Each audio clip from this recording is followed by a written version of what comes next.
Hello, all right. A few videos coming thick and fast at the moment because I've got maize going on, I've got silage going on. Well, silage not quite yet, but pretty soon after you might see this video. Although to be honest, some of these videos are going to have to go up in random order because I'm sort of trying to deal with them all at once. Hope you understand. In with the cows. Still got a few cows inside actually, just the odd dry cows, not many. The real reason these are inside is that I got an orchard over there they can go in, but at the moment the main dairy herd are grazing below, in the field below, and I'd like to put these out there afterwards. At the moment I'm not going to put them in the top orchard because there is a slight worry that they might whack the fence down and get in with them, get mixed up or something like that. So until the dairy cows are finished grazing the bottom field, the lower paddock, I'm just going to hold on keeping them in. It's only a few days anyway. And also, to be honest, some of these are due to calve soon, and it's easier for me to manage them if they calve in here because I can whip them up to a loose box. Sometimes when they calve in the bottom of the orchard, it's kind of a bit of a drag getting the calves up. But really, it wasn't about that today. I got sidetracked as usual. It's a TB one today. I'm actually doing, in about 20 minutes, I'm doing some stuff with Sally Chandler from Radio 4. I think next week there, you might have already heard it if this is going out late. Next week on Radio 4 they're featuring about the TB situation in dairy cows, or not just dairy cows, but in agriculture in this area. And she contacted me and said would I be interested in talking about it and maybe about the badger cull and stuff like that. I find it hard to talk about some of this stuff because it is controversial, and sometimes I feel like I don't want to talk about it. But our experience has been, you know, as you well know, we've been shut down with TB for quite a while, and so I thought, oh, excuse me, it's dusty in here. Look, I got the straw there, some old straw that came off the silage clamp, and I just moved it. It's a bit dusty. Yeah, so you're well aware of our TB situation, but you might not be well aware of where I'm at now. I was shut down with TB in October. We failed then with one reactor, so we had to have 2 clear tests after that. I was having a poo over there. We failed again in January with 2 reactors. That's black ink, by the way. Just look at that, black ink. I don't know, I messed around with ink cartridge earlier. So yeah, we failed a TB test again in January with 2 reactors. And now my understanding was you had to have 2 clear tests before you were allowed to be TB free. So we had 1 clear test in March, and then lo and behold, at the end of April, I got a letter from Alpha saying we've given you back your TB free status, even though we were going to have a TB test booked in, or we had it booked in for end of May for our 2nd clear test, hopefully clear test. So I queried that because it's a bit weird. I phoned them up and they said, no, you have gone clear. We've given it back your TB free status. Couldn't really explain to me why I didn't have to do the 2nd test. Part of me was like, brilliant, that's great, no 2nd test. The other one is, what the hell's going on? I don't really understand it. And the chap wouldn't really give me a definitive answer of why I didn't need to do a 2nd test, other than he said, we look at lots of different things, which I don't understand. He wouldn't tell me what, maybe he didn't know. My only conclusion to that is that we had all those 3 reactors failed the TB skin test. However, when they were at the abattoir, there were no lesions, and when I think they were cultured in the lab, there was nothing to culture, so they didn't find any real TB in the animal. I spoke to my vet about it, and he said, well, it might be because they've been exposed to TB, which isn't quite the same as them having TB. And I'm none the wiser. It is frustrating because where does that leave me? Does that leave me really with a clear herd? Does that not? I don't know.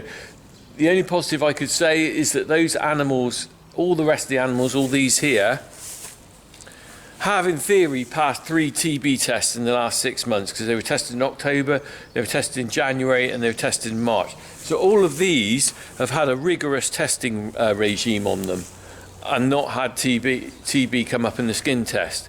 So I'm kind of hoping that that is the end of it. So we won't get another test now till September. In the meantime, you know, I can start selling calves again, and I did sell one lot of calves the other week, went down to Sedgemoor. We've been selling to a TB restricted buyer. He'd been giving us about 140 quid for an Angus bull calf. Down at Sedgemoor, first time we went in, the Angus bull calf made £410. A bit of a difference there. What can I say about that? Well, the beef trade is flying at the moment, everyone knows about that. What can I say about the people who bought the calves off me when I was shut down? I'm not going to say anything, and the reason for that is I might need them again. But you can draw your own conclusion on what I felt about the price difference there. You decide what I thought. But saying that, and I'm not naming the buyer, but saying that, I could well need them again, because I do not know whether I will go down again in September. I haven't got a lot of confidence now in where we're at on this with the skin test and everything like that. It's a worrying thing, really. Running a dairy farm and relying on calf sales as part of your income, when you get shut down, it has a massive impact. We lost thousands, really. But I couldn't keep, the problem was I didn't have the space to keep the calves. If I'd shut down this time of year, this shed would be empty in, you know, by next week, and I could put calves and older calves in here. But in the winter, I haven't got that luxury of space because every animal's inside. Anyway, the Radio 4 interview thing has spurred me on to just do this video, just to explain where we are with TB, because I didn't really say much about it. I took a picture on Facebook showing we were sending calves to market, but I didn't say we'd gone clear, because I keep forgetting to cover everything. So I've got to deal with it, ink cartridges instead of farming. Right, as you can see, I don't deal with ink cartridges very well instead of farming. Right, I'm going to capture a little bit of Sally Challoner when she comes. She'll be here in a minute, actually. I've got to chuck the straw over for these, and then I better get around the meter.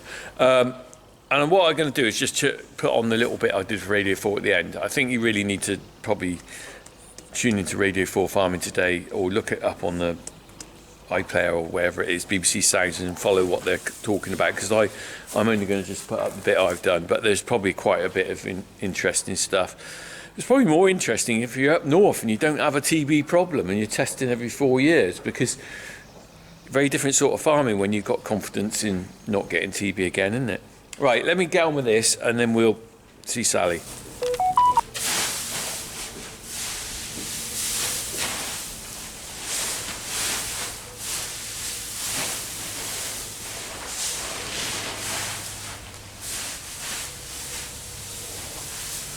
I did actually say, didn't I, that I didn't keep any of the calves. I think I might have said that. It was a struggle to keep all the calves, but I did keep a few.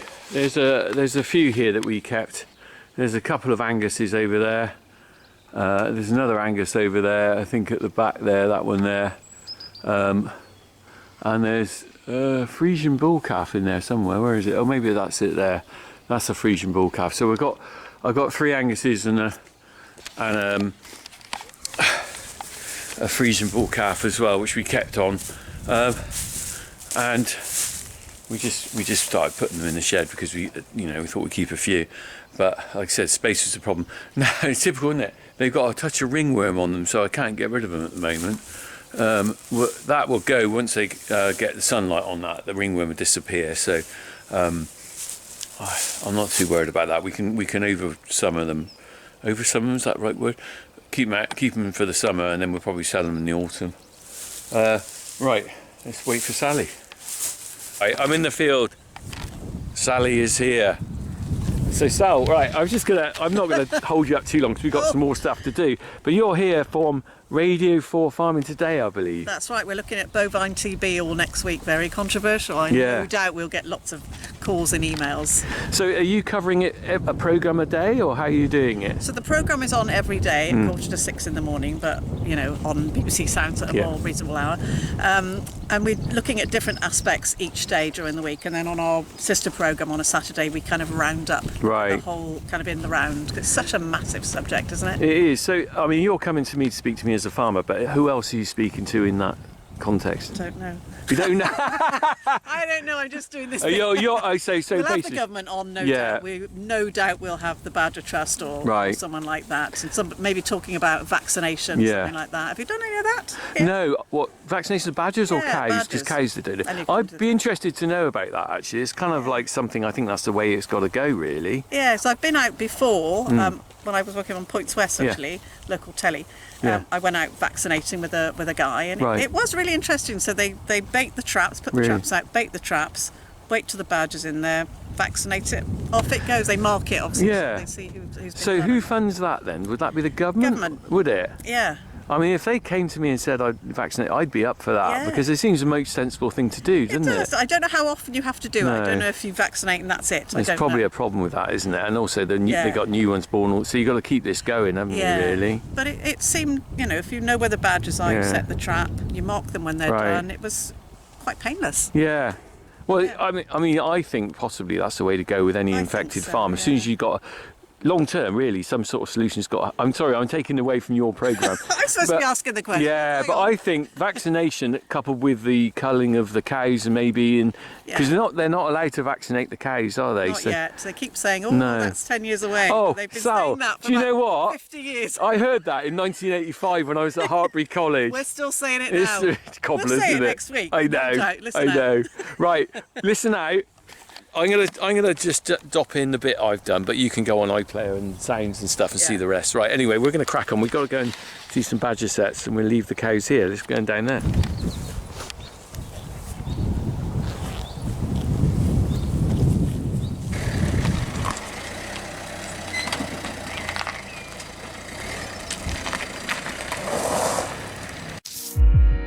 BBC Sounds. Music, radio, podcasts. Hello, it's Anna Hill here with the Farming Today podcast, where the Prime Minister announces a new agreement with the EU. Good news for exporters of agri-food products, but as we'll hear later, fishermen and women aren't so happy.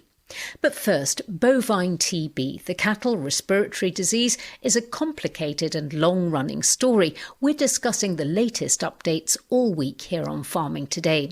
If you want to hear more about the background, you can listen to Monday's programme on BBC Sounds. We know the disease costs the taxpayer at least £100 million a year in compensation for culled cattle and measures to control the spread. But of course, at the centre of this is the farmer. Finding out if your herd has the disease is a stressful event. Sally Challoner went to meet Richard Cornock, whose herd has just been declared TB-free on his dairy farm in South Gloucestershire.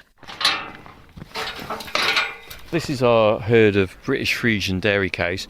We're only milking about 70. They're all home reared actually. They're all calves from the bucket to the field, and they're a lovely friendly bunch, as you can see, Sal. They've been licking your arm, haven't they? Absolutely, I'm covered. Now you've just come clear of TB. That's right. We were shut down. We failed a TB test in October, one reactor. And then we failed again in, I think it was January on the next test. We had 2 reactors, which meant we could still sell the milk because it goes off and be pasteurised, but we weren't allowed to sell anything to market. We could only sell direct to an abattoir.